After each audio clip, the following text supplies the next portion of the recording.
So I'm here today with Rick Ferri of Portfolio Solutions. He's the founder and managing director. Welcome. It's nice to have you today. Thank you for having me. Oh, great to have you. Why don't you tell me a little bit first about your firm and what you do? Well, Portfolio Solutions is a registered investment advisor. We manage money for about 600 individual families. We have about 1.5 billion in total assets. And our whole strategy is to use very low cost index funds and ETFs to build the portfolios for clients that they'll need for their retirement needs going forward. So you primarily focus on building models of ETFs. So you kind of consider it an ETF strategist kind of space, or you a little bit different? Well, we use both ETFs and mutual funds. We probably half and half.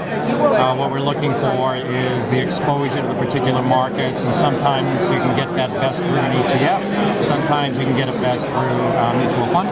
But building the models, if you will, of building the portfolio for the clients that they need individually going forward, and that's what we do. So you're trying to find the best vehicle to give you the exposure that you need for your clients, whether it's an ETF, mutual funds. So you're really looking for the best solution. Yeah, we're looking for the underlying portfolio of securities, and then how do you access that the best way? Is it through an ETF? Is it through a mutual fund?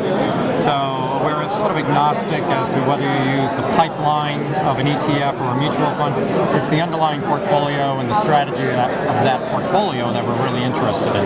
Gotcha. So you were on the panel today talking about strategic beta. Yes. You said you tend to look for kind of your cheaper expense ratio products. Strategic beta tends to have higher expense ratios. Yes. So what are your kind of views on that space and what the issuing firms are doing in that market when they're going after that strategic beta product? So it's a very good question. For our clients, we're taking a position in both beta, basically the market, and there we'll use it looking for the very inexpensive, broadly diversified index funds or ETFs. But in the smart beta space, if you will, where we're trying to get exposures to other risk factors, we're not so much cost sensitive because we're looking for the most exposure per unit of risk.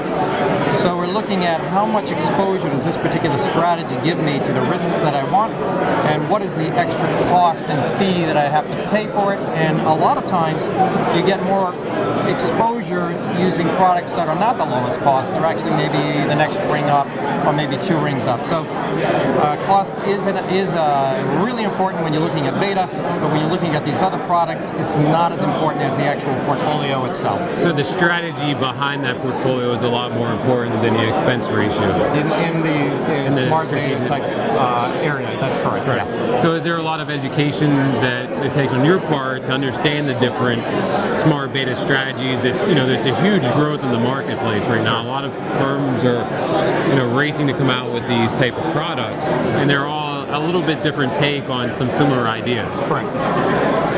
Well, I've been doing these factor tilts for almost 20 years. So, I mean, even though it's called smart beta now, the strategies have been around for quite a while. Most of them have. Low volatility has been around for 40 years. So it's nothing new. It's just being called this smart beta thing. But so I really have a good understanding of all the different strategies and what they can and potentially cannot do. So you've been around this a long time before the space kind of got hot and got the new which is a nomenclature. concern for me, by the way. It's a concern that now it's hot because there might be a lot of money going into it that shouldn't be going into it, which may reduce my client's return. So it's an issue. So you're getting compression on returns based on that strategy. Do you worry about money coming out of those products and now having a negative effect on the market if those products have lost a lot of their performance based on that strategy with the increased assets? I think there's going to be a cycle that's going to occur, just like tech stocks, for example, in the 1990s. I mean, all this money was going in for the wrong reasons, and there was going to be a reversal of that. And now, finally, 15 years later, we're beginning to see tech stocks finally do well again. So, there's a cycle that could occur here, and you have to be a very, very long-term investor in these strategies to get the excess return that you're seeking, because if you're not, then you shouldn't do them to begin with. So you take them, you're taking a longer view on that these factors are going to outperform. You're not trading around them, hoping to get a kind of quick That is return. You're correct. buying into the philosophy. It's a lifelong investment strategy. It's not something that, well, we'll try it for a while, give it a couple of years and see what happens. I mean, if you're going to do that, then don't do it, because you're doing it for the wrong reason. Gotcha.